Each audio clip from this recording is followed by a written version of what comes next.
My name's YEO. My thing is antiques and modern design. In my career, I've been an auctioneer, a valuer, a dealer, and now a curator. Since 2009, I've been curating here at the Ken Stradlings Collection in my hometown of Bristol. The collection's been put together over the last 70 years by a quite remarkable man called Ken Stradling, and now numbers over 2,000 pieces of furniture, ceramics, glass and metalware, all in this one building in central Bristol. This has got to be one of my favourite pieces in the collection. It's a teapot made in 1963 and designed by a man called Robert Welch. In fact, if you turn it over, you'll see the mark there.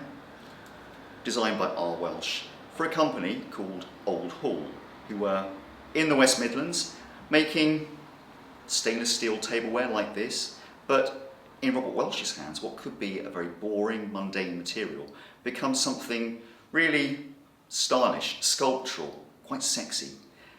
His talent really is working with metal, and the shape of this really is pure flying saucer styling. It couldn't be more of the early 60s if it tried.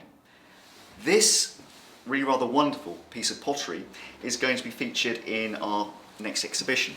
It was designed and made in the 1950s by an artist potter called Margaret Hein, and she, along with her husband and friend, formed a group of potters who were known as the Bayswater Three. They were very heavily influenced by Picasso, and they were producing these fun ceramics for a lot of the London coffee houses that were springing up around Soho for teenagers. It's a wonderfully whimsical piece of pottery, this figure on the donkey, that would have been probably sat on the counter of a coffee house. And incredibly rare, these things weren't kept when the coffee houses closed down, the interiors were ripped out, and things like this ended up in skips. Nowadays, you'll find them in museums and very few other places. We're very lucky to have such a nice piece in the collection.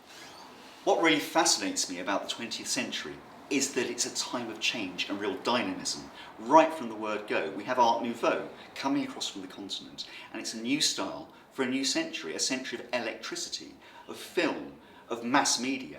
After the First World War, it's Art Deco and modernism and functionalism.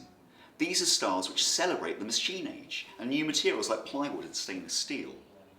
After the Second World War, there's a new generation. They're building a new world, and design is central to that. And at that time, Britain really is firing on all cylinders. We've got companies like Paul and Gordon Russell and Ernest Race making really exciting designs, really at the top of their game. In the 60s, we've got young people with money, lots of money for the first time, teenagers, and they want a style which will reflect their interest in pop. They want plastics, they want things which are cheap, which are fun. In the 70s, we've got the oil crisis and the hippie movement. So at that time, you get the beginnings of what we call revivalism and even the green movement. Right up to the end of the century, there's always something going on. It just doesn't stop.